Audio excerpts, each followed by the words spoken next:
Jelas? Ibu Putri juga suara saya jelas, Ibu Putri? Ibu Diana? Oke. Kalau sepertinya kalau saya kasih hidup kamera, suaranya kurang jelas, jadi saya izin untuk tidak menghidupkan kamera. Bisa teman-teman? Bisa. Bisa. Oke, terima kasih. Baik teman-teman, tidak memperpanjang waktu lagi, kita akan mulai dengan kegiatan kita pada pagi hari ini dengan sama-sama belajar tentang budaya positif. Sebelum mulai, apakah presentasi saya terlihat di kamera teman-teman? Ya, terlihat jelas. Oke.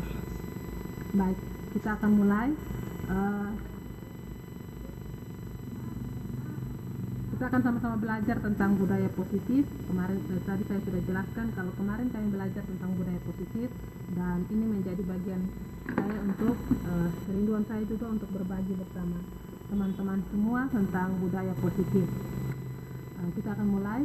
Kalau omong tentang budaya, berarti kita omong tentang kita punya kebiasaan, apa yang sering kita lakukan. Misalkan seperti kita orang Alor, budayanya selalu menyapa orang tidak dengan selamat pagi ataupun selamat siang, tapi kita sering menyapa orang dengan bilang shalom, baik itu pagi, siang ataupun sore. Itu menjadi budayanya kita. Atau contoh lainnya, budaya itu kita sebagai orang Indonesia, budayanya kita itu adalah ramah dengan orang, atau biasa kita bilang makan itu lebih enak pakai tangan. Itu menjadi budaya. Berarti budaya itu menjadi kebiasaan yang sering kita lakukan dan menjadi turun-temurun. Nah, kalau omong tentang budaya positif, berarti kita omong tentang kebiasaan yang sering kita lakukan, tetapi dalam hal ini maksudnya itu adalah hal yang positif, yang baik, yang bisa kita tularkan juga kepada orang lain. Nah, di materi ini teman-teman kita akan belajar 5 bagian. Yang pertama itu kita akan belajar tentang disiplin positif dan nilai kebajikan. Kemudian ada teori motivasi, hukuman, penghargaan, dan juga restitusi. Bagian yang ketiga nanti kita akan belajar tentang keyakinan kelas. Kemudian bagian yang keempat kita akan belajar tentang restitusi. Dalam restitusi ini kita akan belajar juga itu tentang 5 posisi kontrol kita sebagai guru. Kemudian yang kelima kita akan belajar tentang restitusi dalam hal segitiga restitusi.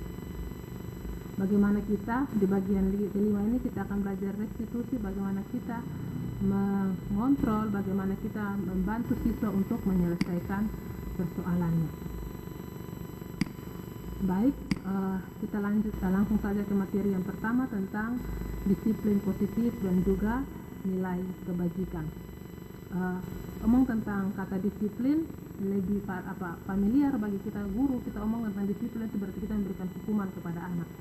Tetapi bagian ini kita akan belajar tentang disiplin itu adalah sebuah kesadaran dari seseorang, bukan dari eksternal orang tersebut, tapi dari dalam diri sendiri, sebuah kesadaran untuk mau dan mampu mengendalikan diri dan juga mematuhi aturan atau nilai-nilai yang telah disepakati. Jadi omong tentang disiplin bukan kita memberikan hukuman kepada peserta didik, tapi omong tentang disiplin itu tentang bagaimana kesadaran dari pribadi seseorang untuk bisa mengikuti ataupun mematuhi nilai-nilai yang sudah disepakati.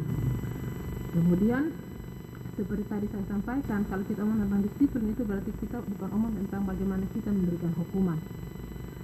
Hukuman akan menjadi alternatif atau pilihan terakhir bagi kita untuk mendisiplinkan anak. Seperti itu, seperti tadi yang saya katakan, pilihan terakhir bagaimana misalkan kita menangani anak, kita sudah melihat kalau mungkin kesadaran dirinya tidak ada, berarti kita bisa memberikan hukuman sebagai alternatif lain bagi kita untuk bisa memberikan kesadaran bagi dia. Tetapi secara umum disiplin itu sendiri omong tentang bagaimana kita sendiri pribadi punya kesadaran untuk mengontrol diri kita. Nah, kalau itu tentang disiplin, kemudian tentang nilai-nilai kebajikan. Nilai-nilai kebajikan itu adalah nilai kebajikan atau nilai universal, adalah sifat positif manusia yang merupakan tujuan mulia yang ingin dicapai. Nilai tersebut ini, nilai kebajikan ini bersifat universal dan lintas bahasa, suku, bangsa, agama maupun latar belakang. Jadi yang dimaksud dengan nilai-nilai kebajikan ini itu tentang nilai-nilai yang sudah kita miliki atau sudah tertanam dalam diri kehidupan kita sejak mungkin kita masih dari dalam rumah. Contohnya tentang sopan santun, saling menghargai, tentang bertanggung jawab misalkan. Itu sudah ada dalam dirinya kita karena apa? Sudah dipola atau sudah diajarkan dari dalam rumah. Nah, nilai-nilai ini menjadi keyakinan bagi kita bahwa sebagai seorang pribadi seharusnya menjadi pribadi yang bertanggung jawab. Sebagai seorang pribadi seharusnya menjadi pribadi yang punya nilai sopan dan santun yang baik. Itu adalah nilai-nilai kebajikan yang dianut ataupun yang dipercaya tidak hanya oleh suku-suku tertentu atau orang-orang tertentu. Misalkan tentang sopan santun tidak mungkin hanya diajarkan di rumah saya saja, di rumah yang lain tidak. Tapi omong tentang sopan santun, omong tentang bertanggung jawab itu ada di setiap atau dipercaya ataupun diyakini tidak hanya di satu tempat, tetapi sudah dipercaya oleh banyak lintas suku, agama maupun ras.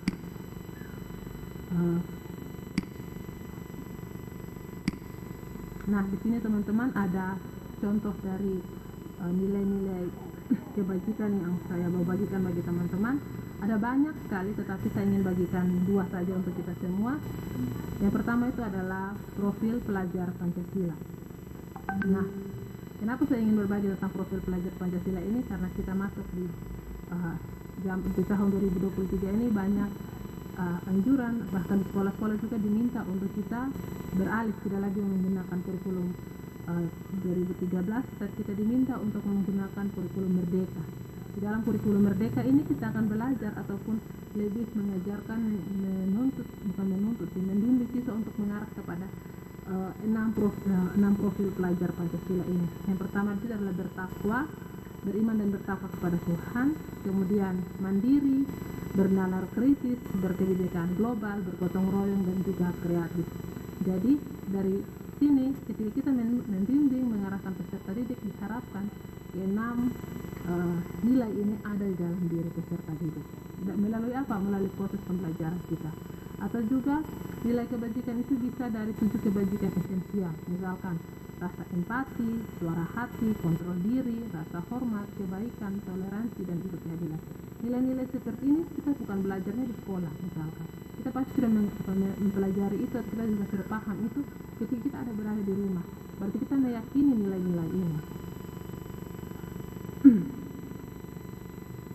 Itu tentang materi yang pertama. Kita akan lanjut kepada materi yang kedua tentang teori, motivasi, hukuman, penghargaan, dan juga restitusi.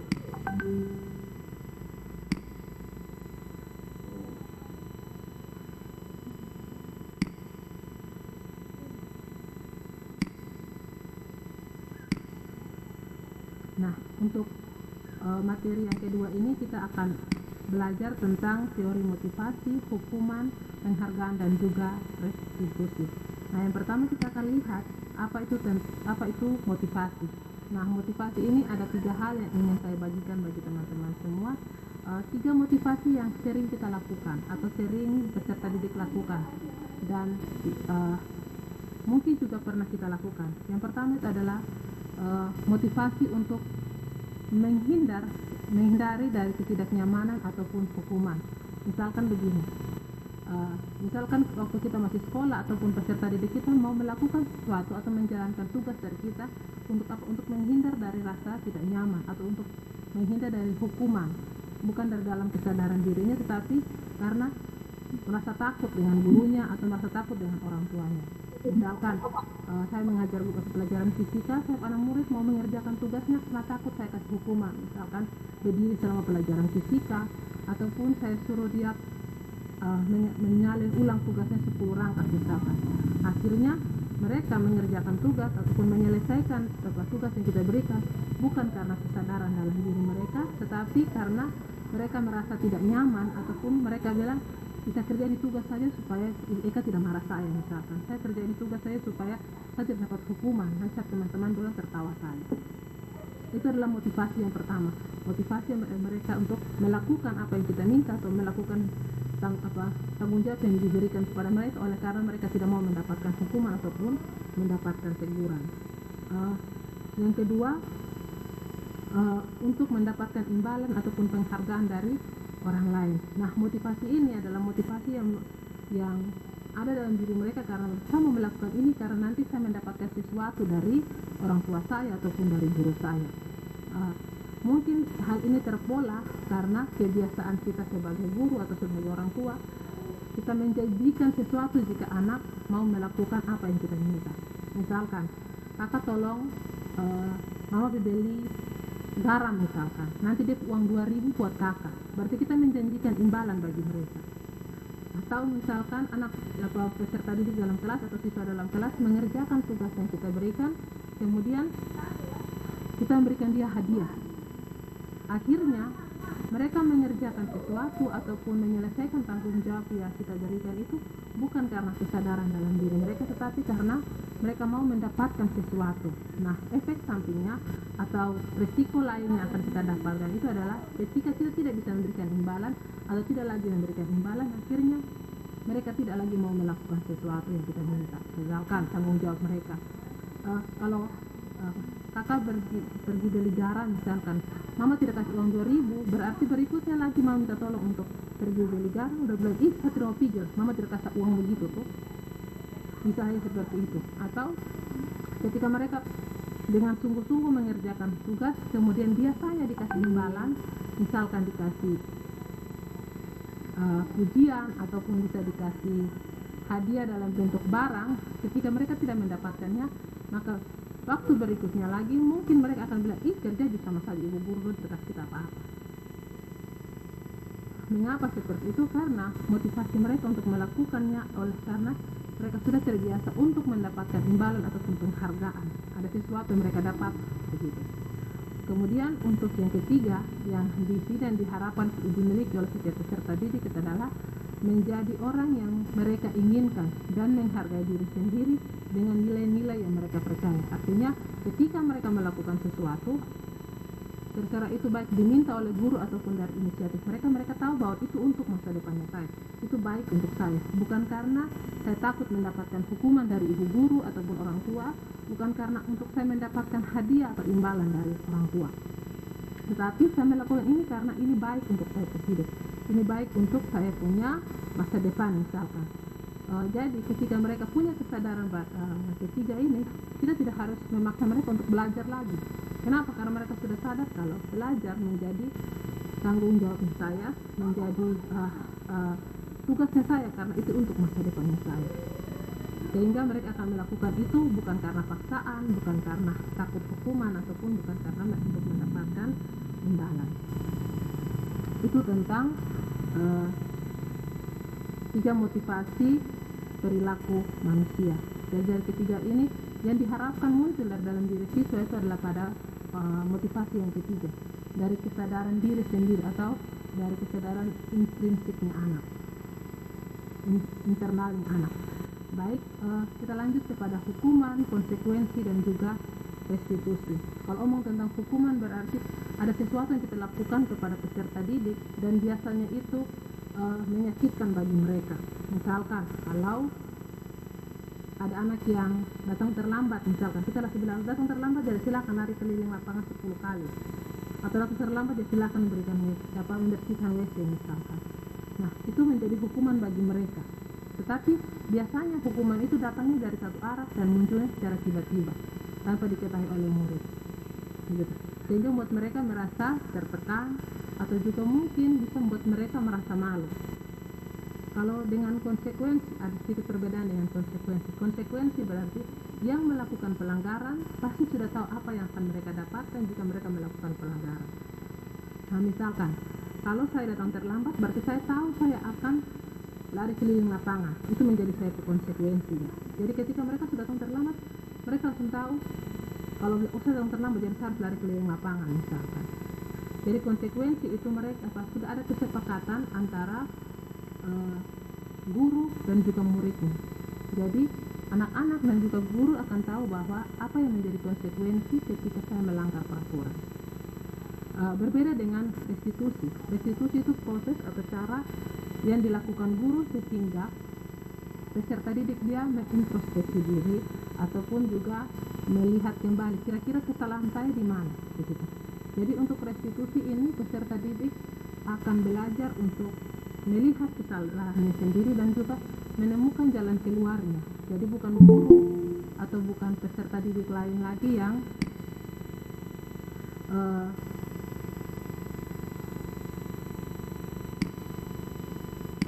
peserta didik lagi bukan guru yang mencari jalan keluar bagi dia, tetapi dia peserta didik sendiri atau siswa sendiri yang mencari jalan keluar dan menemukan solusi dari persoalannya. Itu untuk restitusi.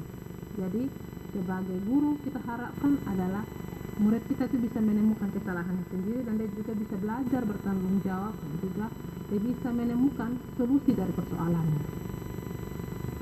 Nah, untuk perbedaan dari hukuman, konsekuensi dan juga restitusi kita bisa lihat pada tabel seperti ini.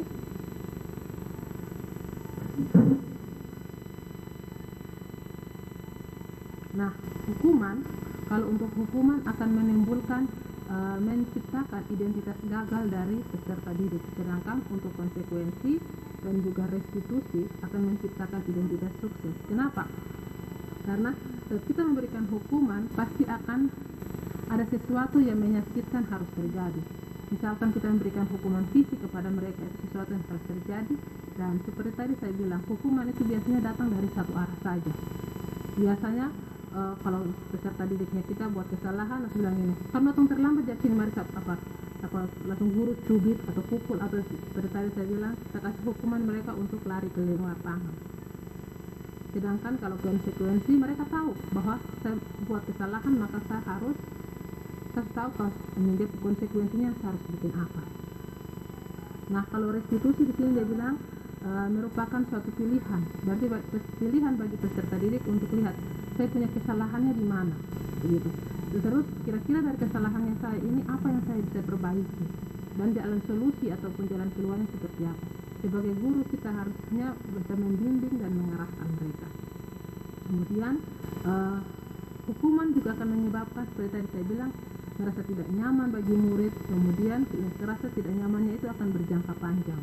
Kalau misalkan kita pukul dia atau kita berikan hukuman untuk lari keliling lapangan, kasih bersih, setelah mereka mendapatkan hukuman itu, ketika mereka masuk ke dalam kelas pasti mereka akan dapat ganggu dari teman-teman. Kalau anak yang punya mental baik misalkan sudah bisa menerima itu, mereka akan biasa-biasa saja. Tetapi kalau anak-anak yang tidak sanggup, mereka pasti akan berkelahi atau mungkin akan langsung menangis.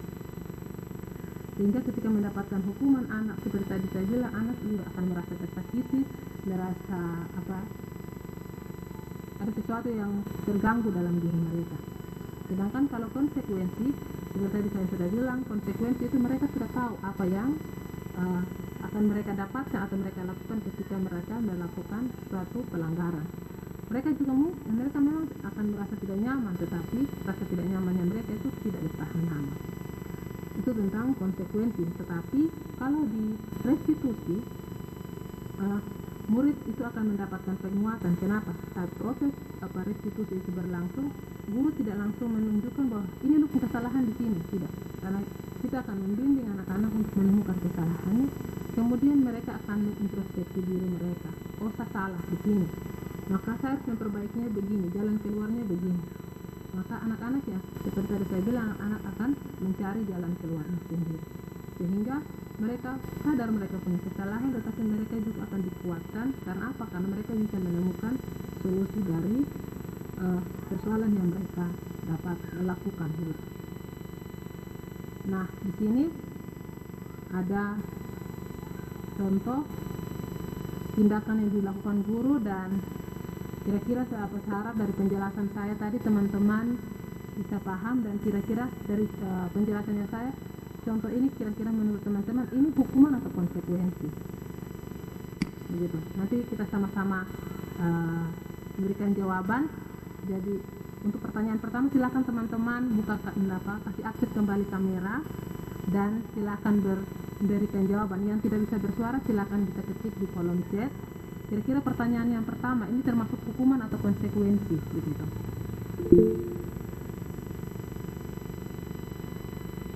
Untuk yang pertama, mencatat 100 kali dalam buku, kalimat saya tidak akan terlambat lagi, karena terlambat saya tidak akan terlambat lagi ketika anak itu datang ke sekolah terlambat. Apakah itu termasuk hukuman atau konsekuensi?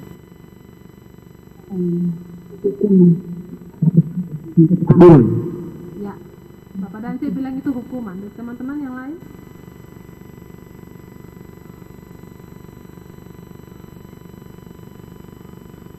Hukuman atau konsekuensi ketika kita berikan tulis, minta peserta didik kita atau siswa kita untuk menulis saya tidak akan datang terlambat lagi.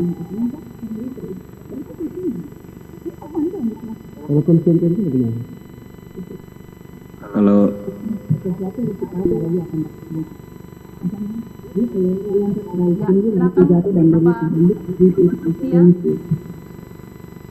baik, kalau dari saya tergantung dari kesepakatan siswa dan guru. Kalau sudah ada kesepakatan berarti dia masuk dalam kategori konsekuensi, sedangkan kalau belum ada kesepakatan dengan guru berarti itu masuk dalam hukuman. Jadi ini kembali lagi antara kesepakatan antara guru dan siswa. Terima kasih. Dia bilang itu konsekuensi. Ya, kalau lihat dari kalimatnya saja, mencatat 100 kali dalam buku kalimatnya saya tidak akan terlambat lagi, itu adalah hukuman. Karena langsung saja diberikan, ditulis saja di buku kalau saya tidak akan menulis lagi. Dengan harapannya berikutnya anak akan tidak terlambat lagi karena mereka akan menulis 100 kalimat yang sama lagi. Oke, kalau kalimat yang kedua, lari mengelilingi lapangan basket 2 kali karena terlambat hadir di sekolah.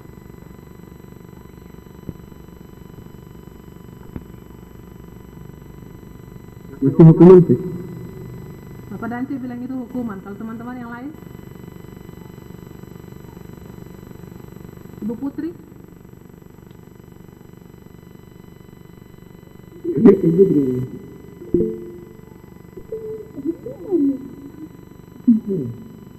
Ibu Putri kalau bicara silakan kasih hidup mic dulu.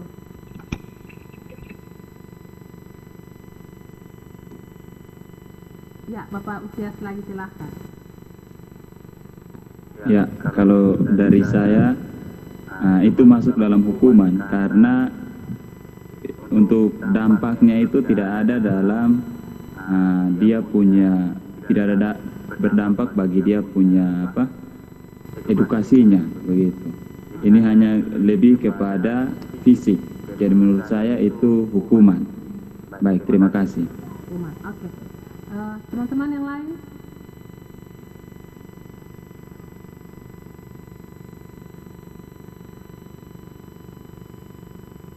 Ya, untuk pertanyaan yang kedua juga masih termasuk dalam hukuman karena diminta untuk lari mengelilingi lapangan karena terlambat hadir di sekolah. Kalau misalkan konsekuensi berarti harus setidaknya itu ada berdampak ataupun ada timbal balik antara apa yang dilakukan dengan apa yang akan mereka dapatkan. Misalkan kalau saya tidak mengerjakan tugas, maka konsekuensinya setelah pelajaran saya harus mengerjakan tugas itu. Itu adalah konsekuensinya. Berarti ada balance atau ada hubungan antara tidak mengerjakan tugas dengan setelah jam pelajaran saya harus mengerjakan tugas. Nah, kalau yang ketiga, membersihkan coretan yang dibuat di meja tulis. Apakah itu hukuman atau konsekuensi? Membersihkan coretan yang dibuat di meja tulis.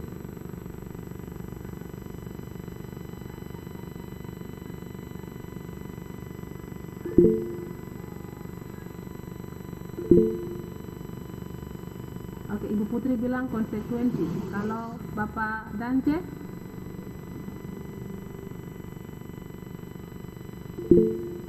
Konsekuensi. Konsekuensi, oke. Kalau Bapak Usias? Jadi kalau Usias, Ibu bilang konsekuensi. Konsekuensi karena itu bisa saja yang dia buat dia harus bertanggung jawab. Terima kasih. Iya, betul sekali. Ya, jawabannya teman-teman, membersihkan coretan yang dibuatnya di meja. Di sini dia bilang dibuatnya, berarti siswa itu dia bertanggung jawab dengan apa yang sudah dia lakukan. Kalau saya sudah coret-coret meja, berarti saya bertanggung jawab hapus itu tulisan. karena merusak fasilitas sekolah misalkan, atau mungkin merusak keindahan di dalam kelas. Maka ketika mereka melakukan, mereka diminta untuk bertanggung jawab. Kalau ini berdiri di depan kelas sambil mengangkat kaki, satu, karena tidak bisa menjawab pertanyaan.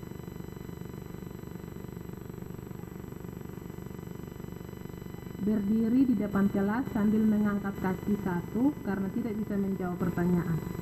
Apakah itu hukuman atau konsekuensi?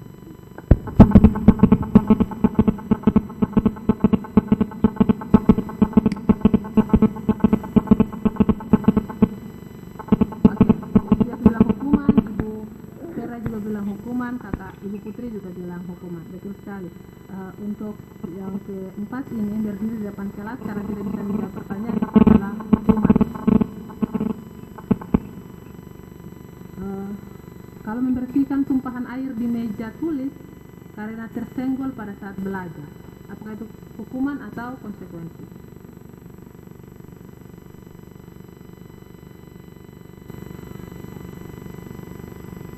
Oke, konsekuensi. Baik. Kalau kehilangan 10 menit jam istirahat untuk mengerjakan tugas karena terlambat datang dan tertinggal pelajaran selama 10 menit.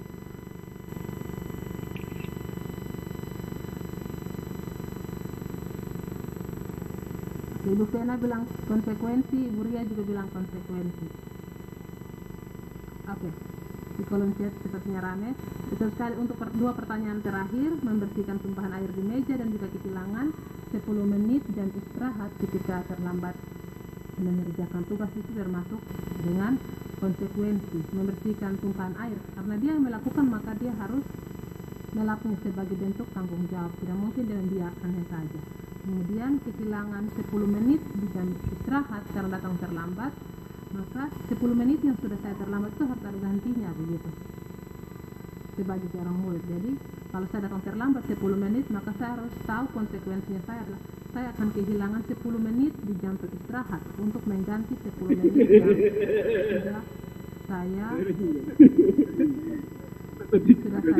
lakukan tadi. Oke. Nah, selanjutnya kita akan belajar tentang hukuman dan juga penghargaan. Jadi teman-teman, saya harap teman-teman sudah bisa membedakan antara hukuman dan juga konsekuensi. Nah, untuk bagian restitusinya ada poin bagiannya sendiri, biar nanti kita akan belajar tentang restitusinya sendiri. Nah, saat belajar modul ini kami juga belajar bahwa saat kita memberikan hukuman dan juga memberikan penghargaan, itu dua-dua juga sama seperti kita memberikan motivasi yang salah kepada peserta didik, ataupun juga saat kita memberikan hadiah itu sama seperti kita memberikan hukuman bagi dia. Kenapa? Kalau misalkan kita memberikan hukuman dan juga penghargaan, berarti kita menciptakan dua kubu di dalam kelas. Berarti anak yang baik pasti akan mendapatkan penghargaan ataupun hadiah dari guru, tetapi anak yang tidak melakukan hal yang baik atau melanggar aturan pasti akan mendapatkan hukuman atau teguran keras dari guru, sehingga akan menimbulkan pengaruh jangka panjang dan juga jangka pendek. Akhirnya ketika mereka melakukan sesuatu, seperti tadi saya bilang, menciptakan motivasi yang salah. Saya melakukan ini karena takut dihukum, saya melakukan ini untuk mendapatkan penghargaan. Kemudian penghargaan tidak efektif. Saat kita memberikan penghargaan kepada peserta didik atau memberikan hadiah kepada peserta didik karena melakukan sesuatu, itu menjadi tidak efektif. Kenapa? Karena motivasi mereka akan menjadi motivasi yang keliru. Seperti tadi saya bilang, akhirnya mereka melakukan sesuatu karena mau mendapatkan hadiah dari gurunya, bukan karena kesadaran dengan diri sendiri. Kemudian saat yang ketiga itu penghargaan akan merusak hubungan. Dapat saja terjadi atau mungkin saja terjadi ketika kita memberikan pujian atau misalkan bilang, aduh Eka ini hari pintar sekali, luar biasa, ini hari dia mendapatkan coklat 1 kotak misalkan, maka hubungannya akan menjadi rasa iri bagi teman-teman yang lain. Dia dapat coklat, saya tidak, begitu. Dia terlalu hebat apa, jadi akhirnya akan merusak hubungan antara siswa di dalam kelas, gitu. Kemudian penghargaan juga akan menurunkan kualitas. Menurunkan kualitas ini maksudnya begini, ketika mereka melakukan sesuatu dan mendapatkan penghargaan, mereka akan bersemangat untuk melakukan itu. Tetapi saat sudah tidak lagi mendapatkan penghargaan, maka kualitas mereka atau niat mereka untuk melakukan segala sesuatu atau tugas tanggung jawab mereka sebagai guru, sebagai seorang peserta didik atau siswa atau sebagai anak di dalam rumah akan menurun. Kenapa? Karena saya buat ini sama saja ibu guru tidak kasih apa-apa, kok biar sudah. Dan poin yang terakhir ini yang mengganggu saya juga kemarin, kalau ternyata saat kita memberikan penghargaan ataupun hadiah kepada siswa itu juga sama seperti kita memberikan hukuman bagi dia. Kenapa? Karena kalau kakak mau melakukan misalkan kalau Eka mau ini, maka Eka bapak mau dapatkan ini, maka harus ikut ibu punya mau. Kalau tidak mau, nah sudah begitu. Sehingga itu menjadi hukuman walaupun dalam bentuk penghargaan. Sehingga seperti tadi saya bilang, motivasi mereka akan menjadi keliru. Bukan untuk diri mereka, tetapi untuk mendapatkan penghargaan atau karena takut mendapatkan hukuman dari guru, sehingga mereka melakukan apa yang kita minta. Nah, sebagai seorang guru yang kita harapkan itu yang muncul dalam diri siswa itu adalah motivasi dari dalam dirinya sendiri, atau motivasi yang intrinsik, atau motivasi oleh karena kesadaran diri sendiri. Saya mau melakukan ini karena saya tahu ini baik untuk saya, bukan karena saya takut gurunya, bukan saya takut orang tuanya, tetapi karena ini baik untuk masa depannya saya, ini baik untuk saya. Atau juga bukan karena untuk saya mendapatkan hadiah luar biasa dari guru saya di kelas misalkan. Jadi yang diharapkan muncul dari dalam diri siswa itu adalah motivasi dari dalam dirinya, bukan motivasi dari luar. Baik teman-teman, kita akan lanjut ke bagian yang ketiga tentang keyakinan kelas. Nah, untuk keyakinan kelas ini teman-teman, itu dia agak sedikit berbeda dengan peraturan kelas. Nah, kita akan belajar sama-sama apa itu keyakinan kelas dan juga apa itu peraturan kelas. Kalau keyakinan kelas itu berarti nilai-nilai kebajikan yang sudah tersirat ataupun tersurat dan disepakati bersama untuk dijalankan. Jadi kalau omong tentang keyakinan kelas ini berarti omong tentang nilai-nilai kebajikan yang sudah ada dalam diri siswa. Itu yang akan kita sepakati bersama untuk kita bersama-sama dengan siswa menjalankannya di dalam kelas. Itu tentang keyakinan kelas. Misal seperti tadi saya bilang nilai-nilai kebajikan di bagian yang kedua, misalkan tentang sopan santun, bertanggung jawab, jujur. Nah, itu yang akan kita sepakati bersama-sama dengan siswa dengan kalimat-kalimat yang tidak terlalu panjang, atau dengan kalimat-kalimat yang satu kalimat tetapi memiliki banyak makna, seperti itu. Sedangkan kalau peraturan kelas berarti suatu peraturan yang kita buat agar proses pembelajaran dalam kelas itu dapat berlangsung dengan tertib dan lancar, serta untuk mengatur perilaku para siswa. Sehingga peraturan kelas itu biasanya orang bilang memang disepakati bersama, tetapi lebih banyak menuju kepada satu arah saja, tidak untuk dua arah. Kesepakatan kelas misalkan tidak boleh datang terlambat, jangan bikin kotor kelas, biasanya seperti itu, atau selalu mengumpulkan tugas. Nah, terkadang peraturan-peraturan itu membuat peserta didik merasa tidak nyaman. Tetapi kalau keyakinan kelas seperti sesuatu yang diyakini peserta didik. Karena apa? Karena nilai-nilai itu atau apa yang sudah disepakati itu berdasarkan dengan apa yang sudah mereka percayai atau apa yang sudah mereka lakukan selama ini. Nah, dalam proses pembentukan keyakinan kelas, bisa juga keyakinan sekolah. Kalau keyakinan sekolah berarti bersama dengan seluruh warga sekolah. Tapi kalau keyakinan kelas kita bisa lakukan dalam proses pembelajaran di dalam kelas. Nah, untuk keyakinan kelas ini bisa dilakukan oleh guru mata pelajaran ataupun juga wali kelas. Nah, kalau keyakinan kelas itu saat pembentukannya itu dia lebih bersifat abstrak atau lebih bersifat umum daripada peraturan kelas yang lebih rinci dan juga konkret. Kemudian keyakinan kelas itu berupa pernyataan-pernyataan universal, pernyataan-pernyataan umum. Seperti kalau misalkan peraturan kelasnya bilang jangan membuang sampah sembarangan, maka keyakinan kelas yang bisa kita buat adalah menjaga kebersihan, begitu. Sehingga omong tentang menjaga kebersihan berarti tidak hanya omong tentang tidak boleh membuang sampah sembarangan, tetapi segala hal di dalam kelas itu kita harus bisa jaga. Misalkan kebersihan dari meja, kursi tidak boleh coret-coret, tembok, dan semuanya itu bisa masuk juga di dalam situ. Jadi satu kalimat tetapi dia berisi banyak makna. Kemudian pernyataan keyakinan kelas senantiasa dibuat dalam bentuk positif. Nah, dalam bentuk kalimat yang positif ini artinya tidak dalam membuat keyakinan kelas kita tidak harus menggunakan kata-kata negatif seperti kata jangan, tidak. Anda tidak bisa tidak boleh masukkan dalam membuat keyakinan kelas. Jadi kalau seperti tadi saya kasih contoh, jangan membuang sampah sembarangan. Kita bisa bilang menjaga kebersihan kelas. Seperti itu. Jadi kalimat atau kata jangan tidak lagi masuk di dalam poin-poin kalimat untuk keyakinan kelas. Kemudian keyakinan kelas hendaknya tidak terlalu banyak sehingga mudah diingat dan dipahami oleh semua warga kelas. Yang tadi saya bilang pada poin pertama dia bersifat abstrak, berarti dia bersifat umum. Jadi satu kalimat dia bisa berisi banyak makna di dalam, sehingga peserta didik tidak harus hafal banyak aturan di dalam kelas.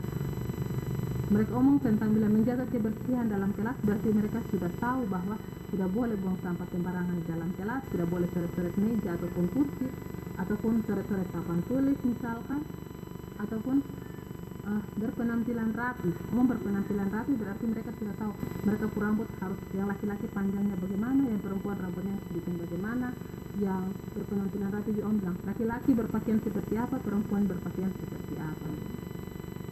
Jadi dari satu kalimat dia bersifat abstrak tapi sudah masuk banyak poin-poin di dalam, sehingga peserta didik kita atau murid kita tahu tidak harus menghafal atau mengingat banyak aturan di dalam kelas mereka.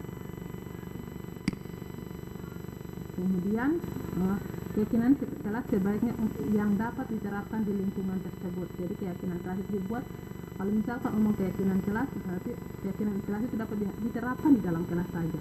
Tapi kalau keyakinan sekolah berarti hal yang harus keyakinan kelas sekolah berarti sesuatu atau aturan atau bukan aturan, keyakinan yang bisa dipakai ataupun diterapkan di seluruh sekolah. Kemudian semua warga kelas ataupun sekolah hendaknya ikut berkontribusi dalam pembuatan keyakinan kelas lewat kegiatan curah pendapat. Jadi saat melakukan ini semua warga kelas ataupun warga sekolah boleh mengutarakan pendapatnya. Nah, biasanya mengutarakan pendapat ini pasti mereka bilang tidak boleh buang sampah sembarangan, tidak boleh datang terlambat, tidak boleh ini begini. Silakan kita tampung semua jawaban dari peserta didik. Tujuannya apa? Sehingga keyakinan kelas yang kita buat atau kita sepakati bersama itu tidak datangnya dari satu arah saja, tapi dari peserta didik juga, sehingga mereka juga punya kesadaran, oke, kesepakatan ini, keyakinan ini kita buat bersama, maka kita akan juga lakukannya secara bersama-sama. Kemudian sebagai guru maupun peserta didik kita juga bisa meninjau kembali kita punya keyakinan kelas sewaktu-waktu. Misalkan, oh ini ada keyakinan kelas, ibu ini kayaknya cocok dengan ini, bisa digabung saja, silahkan digabung. Atau ibu ini kayaknya di kita kelas tidak ada lagi, kayaknya sudah selesai, kita bisa keluarkan, silahkan dikeluarkan, silahkan dihilangkan ataupun dihapus. Jadi keyakinan kelas itu bisa ditinjau sewaktu-waktu, bisa ditambah ataupun juga bisa dikurangi.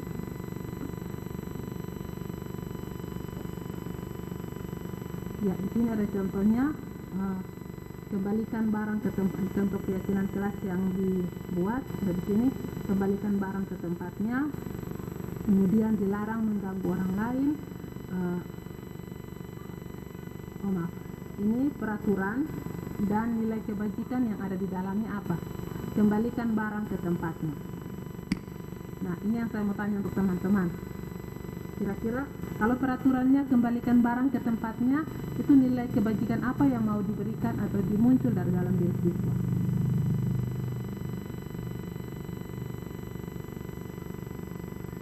Oke, disiplin, rasa tanggung jawab.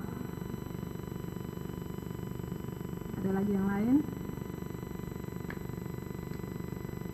Ya, kembalikan barang ke tempatnya bisa masuk nilai kebajikan tentang rasa tanggung jawab dan juga disiplin seperti jawaban teman-teman. Tanggung jawab. Oke. Kalau dilarang mengganggu orang lain, kira-kira itu masuk nilai kebajikan apa?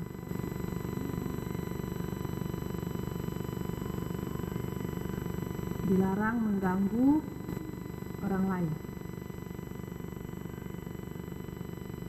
Disiplin, oke. Ada yang lain lagi?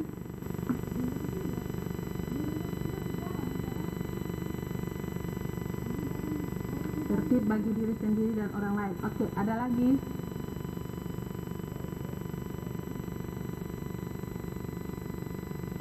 Bisa juga termasuk dengan disiplin, tertib, bertanggung jawab. Oke, bisa juga masuk dengan bertanggung jawab, bisa sopan santun juga bisa. Oke, kalau pernyataan yang terakhir, hadir di sekolah 15 menit sebelum pembelajaran dimulai.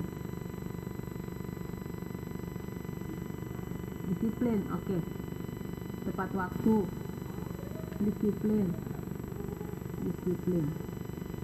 Oke, ya. Untuk hadir di sekolah tepat waktu atau di sekolah 15 menit sebelum pembelajaran, ini ngomong tentang kedisiplinan. Bisa juga masuk dengan tanggung jawab. Oke, baik. Kita lanjut. Nah, untuk prosedur pembentukan keyakinan kelas ini,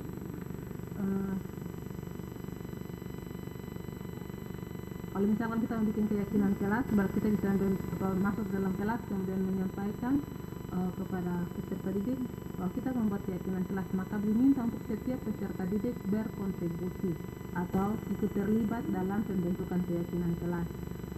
Berarti kita bisa menerima setiap masukan ataupun saran dari peserta didik. Saat mereka sudah masukkan sarannya mereka, kira-kira apa yang kita masukkan dalam pembentukan atau membuat keyakinan kelas, maka silahkan mereka terjadi curah pendapat di sana, dan hasil pendapat mereka itu dicatat oleh kita, bisa dicatat di papan tulis ataupun di karton, silahkan saja. Kemudian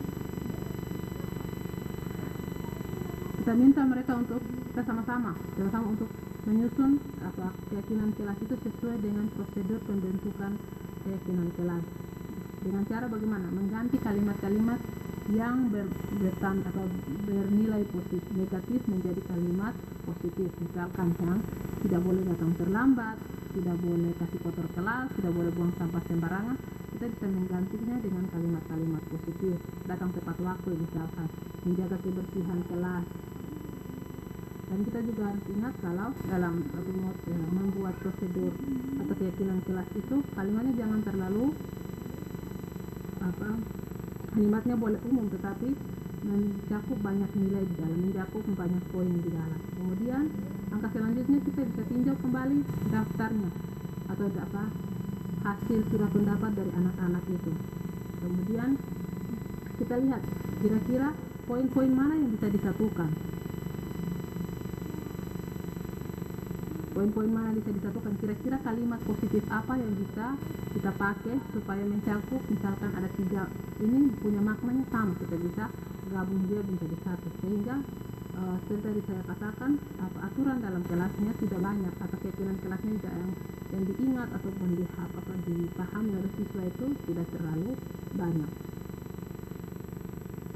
Setelah keyakinan sekolah atau kelas dibuat, maka semua warga kelas dipersilahkan meninjau ulang, menyetujuinya dan dengan menandatangani keyakinan kelas. Setelah kita sudah buat semua, kita sudah bersepakat semua, kemudian kita minta kepada mereka untuk melihat kira-kira ini sudah pas atau ada yang mau dikasih kurang atau ada yang mau ditambahkan. Setelah itu kita bisa minta mereka untuk menandatangani sebagai bentuk dari persetujuan bersama, begitu. Persetujuan bersama baik dari guru maupun dari siswa.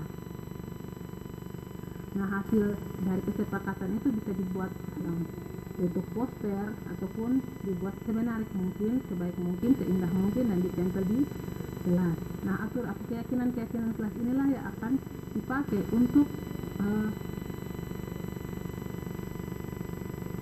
peserta didik saat mereka melakukan pelanggaran. Misalkan mereka membuang sampah sembarangan, berarti kita bisa ingatkan, kakak keyakinan kelas apa yang sudah kakak langgar saat ini, begitu. Maka mereka akan ingat. Nah, di sini ada contoh keyakinan kelas untuk di sini saya ambil keyakinan kelas untuk kelas 1 SD dan juga ada kelas 5. Yang pertama, setiap anggota kelas perlu belajar, perlu senang, melakukan tugas, saling menghargai, merasa aman. Kemudian untuk kelas 5 dia bilang selalu bersikap positif, senantiasa menjadi diri yang terbaik, percaya dengan menghormati orang lain serta barang miliknya. Kemudian berkomitmen terhadap setiap tugas, senantiasa membantu. Nah, saat kita membuat keyakinan kelas, diharapkan kalimat-kalimat yang kita buat itu dia berbentuknya seperti ini. Tidak ada kalimat negatifnya, tidak ada kalimat lagi yang sering kita lakukan, yang juga dulu sering saya lakukan, dan tidak boleh terlambat, harus wajib kerja tugas dan harus dikumpul, tidak boleh.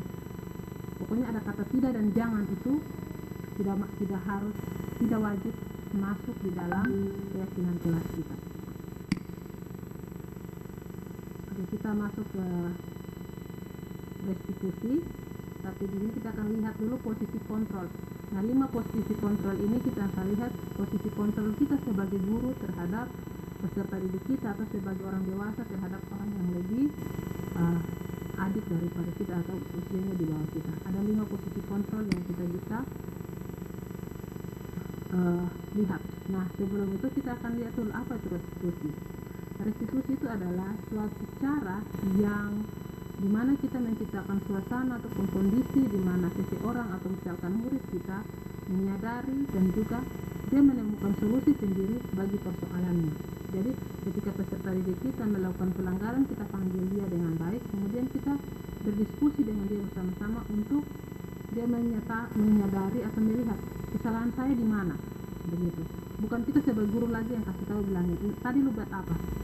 Lalu menyontek, tidak seharusnya seperti itu. Tapi kita panggil mereka, kemudian kita bersama-sama berdiskusi dan mereka sendiri menemukan mereka punya persoalan, kemudian mereka menyadarinya. Setelah itu mereka menemukan solusinya sendiri. Dari sini kita juga akan bisa membuat peserta didik kita belajar untuk bertanggung jawab dengan apapun yang mereka lakukan.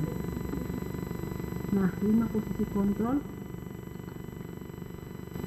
5 posisi kontrol di sini ada penghukum, pembuat rasa bersalah, teman, pemantau, dan juga manajer. Sebagai seorang guru, kita mungkin kadang menjadi seorang penghukum. Menjadi pribadi yang menjadi penghukum itu adalah kita akan menghukum siswa setiap kali dia melakukan pelanggaran.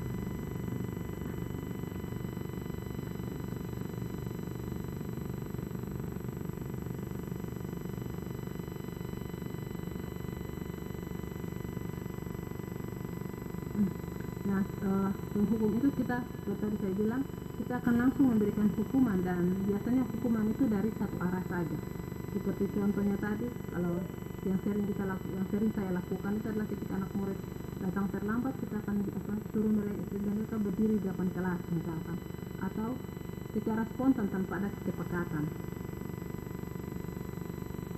Kemudian tanpa mendengar penjelasan dari peserta didik juga alasan mereka mengapa datang terlambat, kadang-kadang kita juga langsung sebagai guru kita langsung memberikan hukuman kepada mereka.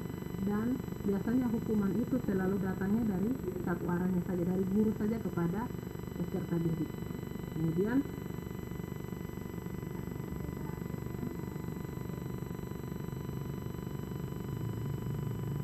biasanya kalimat yang kita gunakan dalam sebagai penghukum itu misalkan sudah datang terlambat lagi, tidak orang lain lagi yang terlambat, hanya lu saja yang datang terlambat, atau kira-kira kapan baru datang tepat waktu.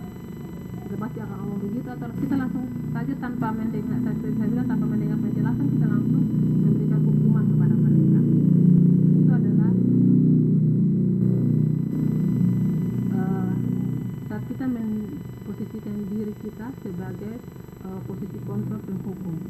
Dan kalau kita memposisikan diri sebagai pembuat rasa bersalah, itu adalah kita akan menggunakan kalimat-kalimat yang membuat mereka merasa tidak nyaman, membuat mereka akhirnya merasa bahwa yang mereka lakukan itu suatu kesalahan. Kita tidak pukul, tapi dari kita punya kata-kata saja buat mereka merasa kalau yang mereka lakukan itu adalah kesalahan besar, begitu. Biasanya kita bilang, lu kan terlambat lagi, ibu guru hanya omong lu saja, lu tidak kasihan saya, tidak akan begitu. Setiap hari saya lu ke wali kelas, saya hendak ke guru, hanya lu saja yang buat masalah dalam kelas. dari kita punya kata-kata, walaupun kita tidak memberikan pukulan, walaupun kita tidak memberikan hukuman fisik, tapi dari kita punya kata-kata saja akhirnya peserta didik itu dia merasa bahwa aduh saya itu salah sekali begitu. Akhirnya menimbulkan rasa yang rasa tidak nyaman dari dalam dirinya dia. Bukan karena dipukul atau tapi dari kita sebagai guru kita punya kata-kata saja. Atau kita bilang ini, kemarin lu janji bilang ini hari lu tidak datang terlambat lagi. Tapi kenapa hari datang terlambat? Lu tidak kasihan ibu guru kok. Nah, dari kita punya kata-kata saja bisa membuat mereka merasa tidak nyaman. Nah, posisi kontrol yang ketiga itu adalah sebagai teman. Terkadang supaya kita bisa mengontrol peserta didik, supaya bisa mengontrol muridnya kita kadang berusaha untuk menjadi temannya mereka. Ini adalah hal yang baik saat kita mau menjadi temannya mereka, tetapi terkadang saat kita sudah terlalu akrab, terlalu baik, akhirnya mereka tidak sadar atau lupa menempatkan diri. Mereka lupa bahwa saya ini ada omong dengan guru, bukan omong dengan temannya saya. Akhirnya sikap sopan santun, saling menghargai, dan juga memposisikan diri antara guru dengan siswa itu sudah tidak ada lagi. Dan terkadang itu menjadi hal yang membuat terjadi perselisihan antara guru dengan teman. Nah, biasanya ini sebagai memposisikan guru sebagai memposisikan diri sebagai teman, posisi kontrol sebagai teman ini adalah kita menjalin hubungan yang akrab, menjalin komunikasi yang baik dengan peserta didik dengan tujuannya kita bisa mengontrol, kan kita menganggap bahwa kita sudah dekat, jadi kalau saya omong dengan dia mungkin dia akan mendengarkan saya. Tapi resikonya lain adalah mungkin nanti kita akan mendapatkan mereka tidak lagi memunculkan atau menghadirkan rasa hormat antara murid dan juga dengan guru. Nah, biasanya kalimat-kalimat yang dipakai itu adalah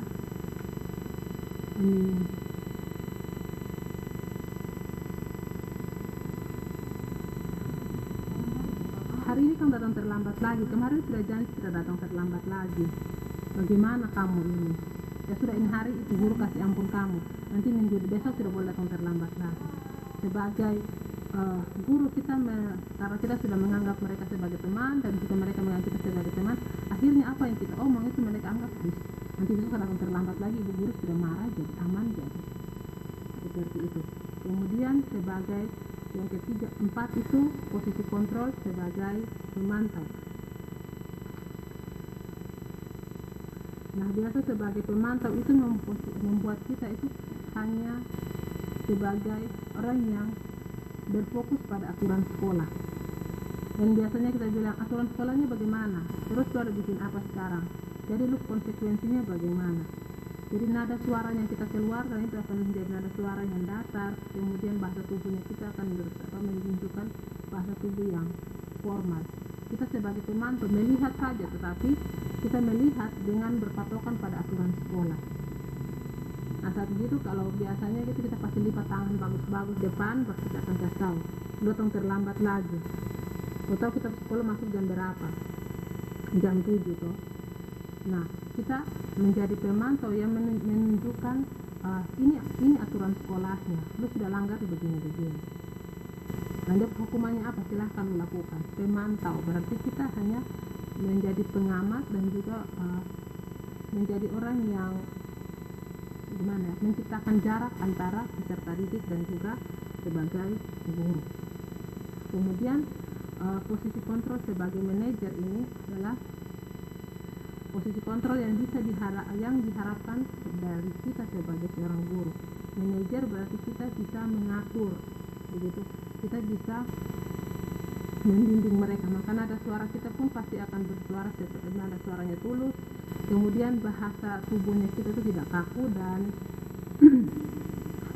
menciptakan suasana di mana peserta didik juga merasa nyaman, tetapi mereka sadar kalau tahu apa yang mereka lakukan itu salah, begitu. Kemudian dalam posisi kontrol sebagai manajer ini kita juga akan membimbing ataupun menyampaikan kalimat-kalimat yang membuat peserta didik juga bisa mengintrospeksi dirinya mereka sendiri. Misalkan kalau peserta didik datang terlambat, kita akan bilang, Eka, kita punya jam sekolah maksudnya jam berapa? Nah, itu berikan kesempatan kepada peserta didik untuk dia menjawab. Nah, kalau misalkan bilang jam 7, sekarang jam berapa?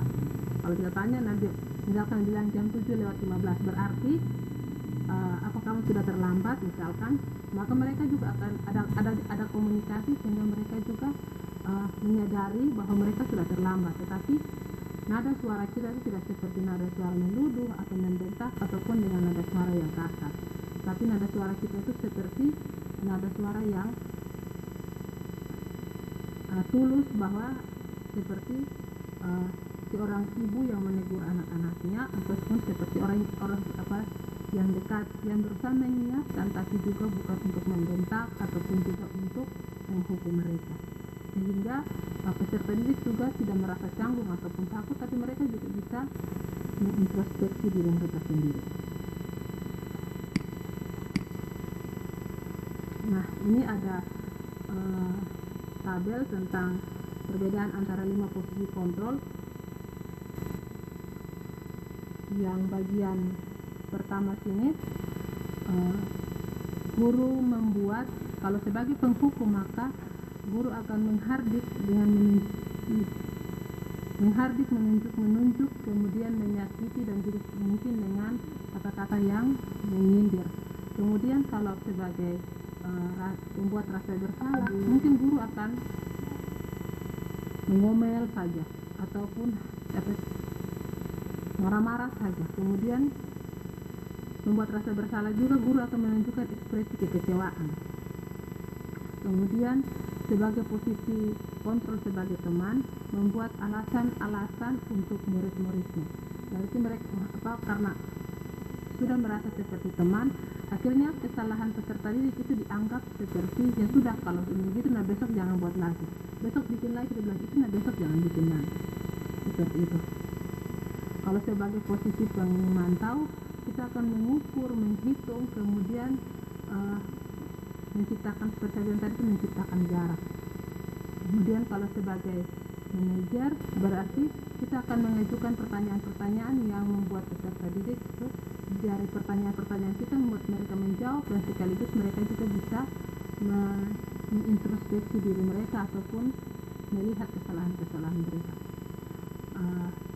Kemudian kalau sebagai penghukum, guru akan menggunakan kata-kata seperti ini. Kalau kamu tidak melakukannya, saya akan. Kalau misalkan, kalau kamu tidak melakukan ini, maka saya akan kasih lu hukuman ini. Misalkan, kalau kamu tidak maju ke papan tulis untuk mengerjakan ini, maka berdiri di tempat. Misalkan, itu sebagai penghukum. Kalau sebagai pembuat rasa bersalah, ketika kita minta peserta didik dan mereka tidak mau melakukannya, kita kata-kata yang kita ucapkan itu bilang, kamu mengecewakan saya sekali. Saya sudah berharap besar, tapi buat begini, akhirnya saya sangat kecewa dengan kakak, misalkan dengan kamu. Akhirnya menimbulkan rasa bersalah dalam diri mereka. Kemudian kalau kita menunjukkan posisi kontrol sebagai seorang teman, kita akan bilang gini, tolong buat ini ya untuk Pak Guru. Atau dia melakukan kesalahan, langsung kita akan menganggapnya sebagai seorang teman, kita bilang, terus bikin salah, ya sudah, nanti bapak guru yang bereskan, jadi jalan, sudah tidak apa-apa gitu. Nanti bapak guru lain tanya, nanti bapak guru yang akan berikan alasan. Itu kita memposisikan diri sebagai posisi kontrol. Kemudian kalau sebagai seorang pemantau, kita akan berkata, bilang apa aturannya atau bagaimana, apa aturannya, kalau sudah begitu kira-kira konsekuensinya apa yang telah kamu lakukan, tetapi dengan bahasa tubuh yang kaku dan juga seperti saya bilang, menciptakan jarak antara guru dengan siswa.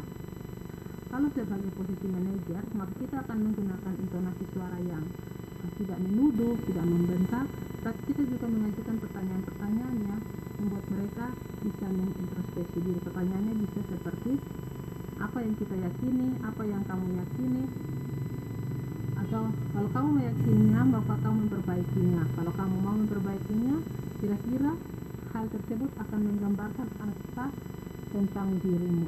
Jadi kalau kita menunjukkan atau memposisikan diri sebagai posisi kontrol manager, berarti kita mengajukan pertanyaan-pertanyaan yang tidak menuduh kepada siswa, tidak menyudutkan siswa, tetapi menciptakan mereka untuk berani untuk mengungkapkan pendapat. Hasilnya, kalau kita sebagai penghukum, maka hasil yang dapatkan itu adalah peserta didik akan memberontak, memendam, atau juga mungkin mereka akan menyalahkan orang lain. Diserahkan terlambat karena saya begini-begini, atau karena tadi begini, begitu. Kemudian, kalau sebagai pembuat rasa bersalah, hasilnya adalah mereka akan menyembunyikan kesalahan mereka, atau mungkin mereka akan menyangkal dan juga berbohong. Dan kalau menjadi posisi kontrol sebagai teman,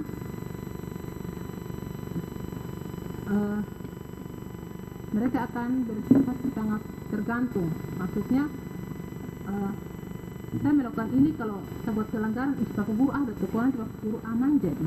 Pak Guru itu aman, jadi kawan-kawan dengan saya jadi nanti aman saja, seperti itu. Kemudian pemantau, hasilnya adalah dia akan menyesuaikan bila diawasi, karena dia hanya bagian pemantau. Jadi ketika anak melakukan pelanggaran, dia hanya mengawasi saja, kemudian mengingatkan, bahkan menegur saat melakukan pelanggaran. Tetapi kalau kita menjadi posisi kontrol sebagai seorang manajer, maka ketika mereka membuat satu pelanggaran, kita sudah mengarahkan mereka untuk mengintrospeksi diri, maka kita juga bisa menguatkan watak ataupun juga menguatkan karakter mereka dengan cara bagaimana tidak menyudutkan ataupun mengutarakan kalimat yang menyalahkan ataupun menyudutkan mereka.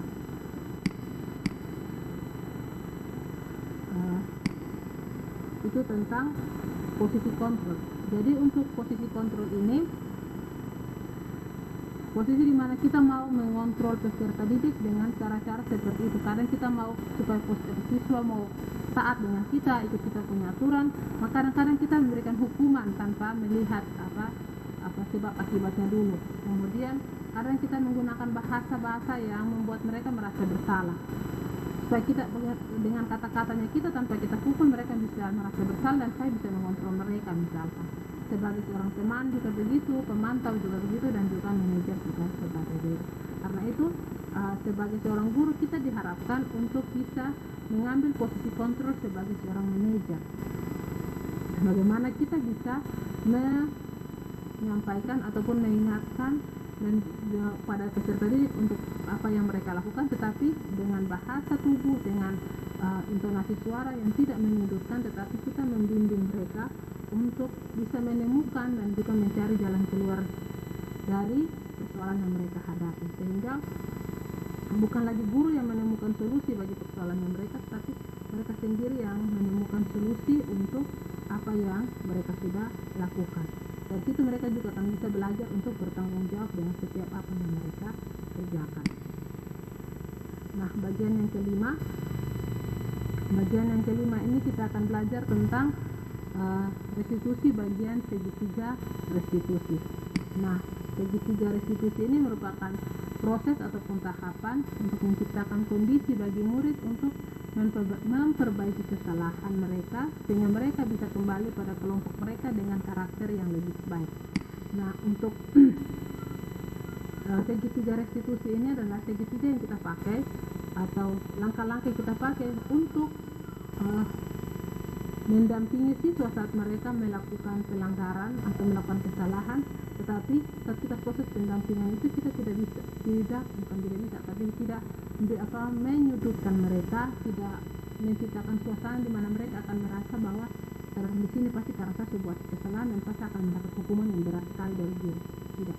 Tapi tahap restitusi ini, segitiga restitusi ini akan langkah-langkah yang kita pakai untuk peserta didik melihat kesalahannya sendiri, kemudian peserta didik melihat kesalahannya itu, dia menyadari bahwa yang dilakukan salah dan dia mulai mengintrospeksi diri dan juga menemukan kira-kira saya buat salah begini, kira-kira apa yang saya bisa lakukan untuk bisa memperbaiki atau merubah kesalahan saya. Nah, dari segitiga restitusi ini dia punya tahapannya ada 3 seperti yang teman-teman lihat di slide itu. Pertama adalah menstabilkan identitas. Menstabilkan identitas berarti peserta didik sudah datang kepada kita, mereka sudah tahu kalau mereka menghadap kita pasti mereka punya kesalahan. Tapi saat mereka sampai datang kepada kita, langsung kita menyudutkan mereka, kita membentak dan marah, akan membuat kestabilan dalam diri mereka, kepercayaan diri dalam diri mereka itu hilang. Karena itu di awal saat mereka kita panggil dan dengan mereka juga tahu kalau mereka sudah membuat kesalahan, makanya mereka dipanggil. Awalnya itu kita harus menstabilkan dulu, membuat mereka merasa nyaman, membuat mereka merasa bahwa mereka hadir di sini bukan guru panggil, bukan untuk dihukum ataupun dimarah-marah. Maka posisi yang paling pertama kita lakukan adalah menstabilkan identitasnya mereka. Mereka juga harus bisa merasa nyaman dulu di kita. Setelah kita sudah melihat mereka peserta didik sudah merasa nyaman, barulah kita masuk dengan kita memvalidasi tindakan yang salah. Kita mulai menanyakan ataupun sama-sama bilang kira-kira kesalahannya di mana, begitu. Dan menanyakan kira-kira kesalahan yang mereka lakukan itu apa. Mereka sendiri yang akan menanyakan dan mereka sendiri yang akan mengintrospeksi apa yang saya lakukan ini salah ini. Kemudian mereka juga akan belajar untuk mengintrospeksikan diri, kemudian melihat kesalahan-kesalahan mereka tadi. Nah setelah itu dulu baru kita mulai menanyakan kira-kira ya kakak lakukan ini keyakinan kelas mana yang sudah kakak langgar, atau keyakinan sekolah mana yang sudah kakak langgar.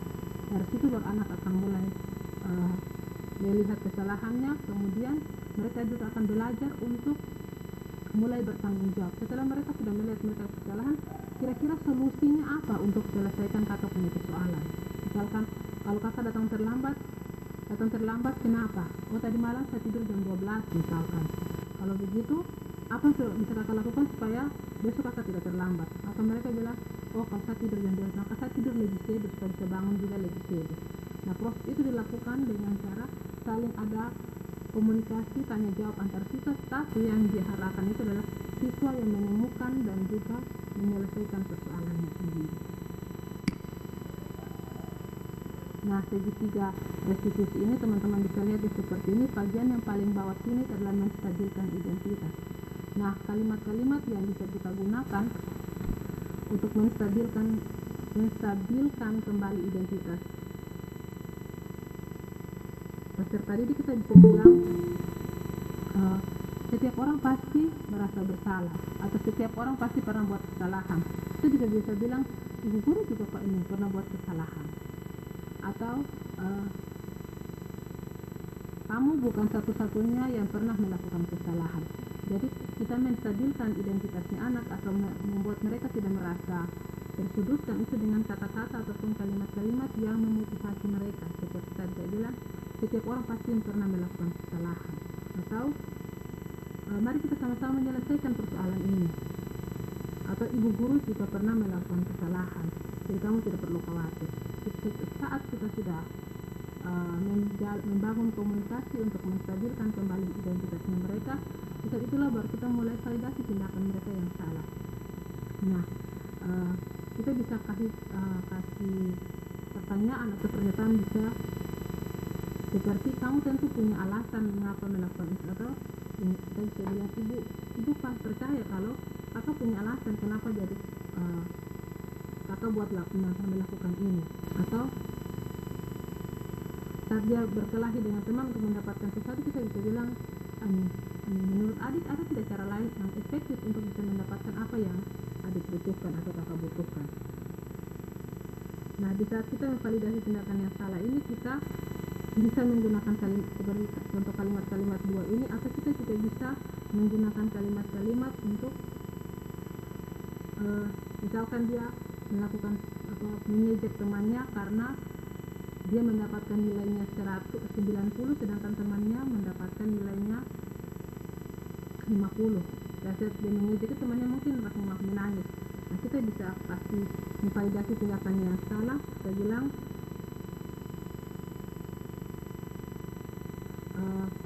ibu guru senang kalau kakak mendapatkan nilai 90, luar biasa sekali. Tapi apakah layak dengan menunjukkan ataupun menertawakan teman yang mendapatkan nilai yang jelek seperti itu. Kita bisa menggunakan kalimat-kalimat atau pertanyaan ataupun kalimat-kalimat untuk mereka bisa melihat kembali kira-kira yang saya lakukan ini salah atau tidak begitu. Kemudian menanyakan keyakinan.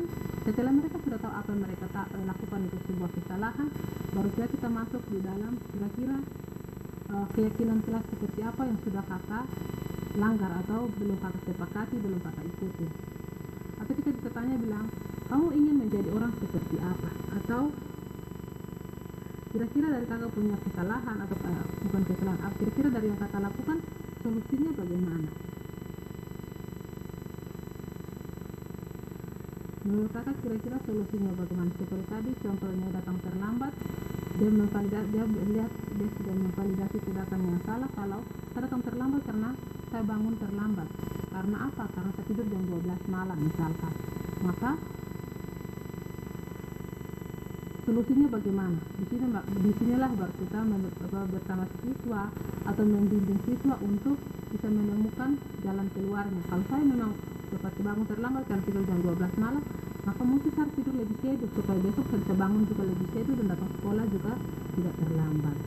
Nah, inilah yang bisa kita lakukan dengan membangun komunikasi, membangun pertanyaan yang tidak menyudutkan siswa, tetapi mereka belajar untuk bisa menemukan kesalahan mereka, tapi mereka juga belajar untuk mengintrospeksi diri dan mereka belajar untuk bertanggung jawab dan menemukan belajar bertanggung jawab untuk menyelesaikan persoalan mereka. Jadi kalau misalkan kemarin saya kalau siswanya saya merasa buat kesalahan, berarti saya yang kasih lu salahnya di sini, maka lu harus bikin begini.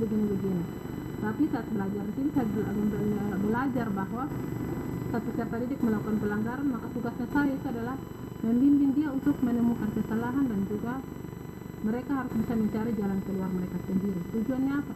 Sehingga mereka juga belajar dan ketika mereka melakukan di hari-hari yang akan datang mereka melakukannya lagi, mereka bisa sadar, oh kemarin saya begini, saya buat lakukan ini, maka saya tidak lakukan lagi. Karena apa? Karena kesadaran itu, kemudian karena mereka sudah belajar untuk bisa menyelesaikan persoalan mereka sendiri.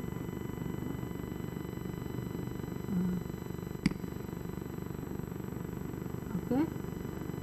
Demikian penjelasan dari saya tentang budaya positif bagi teman-teman semua. Dari penjelasannya saya ini mungkin ada teman-teman yang mau bertanya ataupun kurang mengerti, kesempatan saya berikan, mungkin ada yang mau bertanya.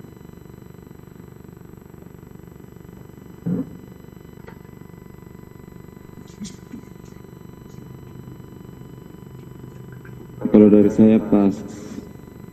Bapak usia pas, dan teman-teman yang lain.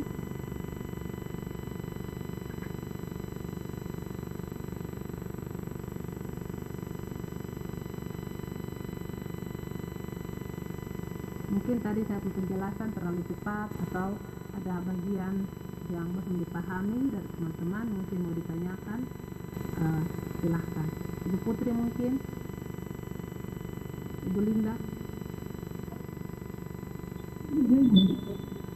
Ya, baik.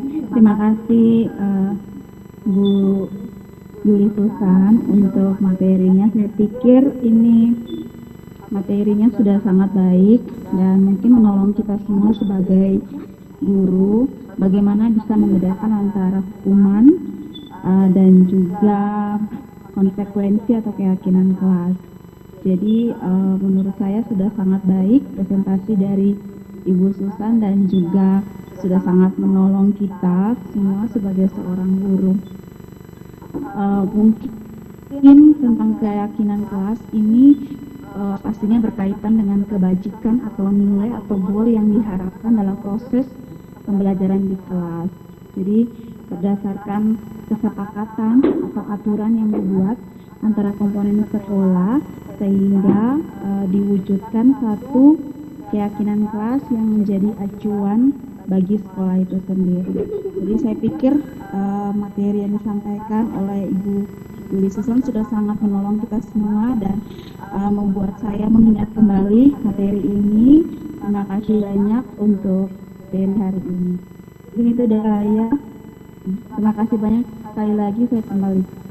Ya, terima kasih Ibu untuk masukannya. Teman-teman yang lain? Mungkin ada lagi?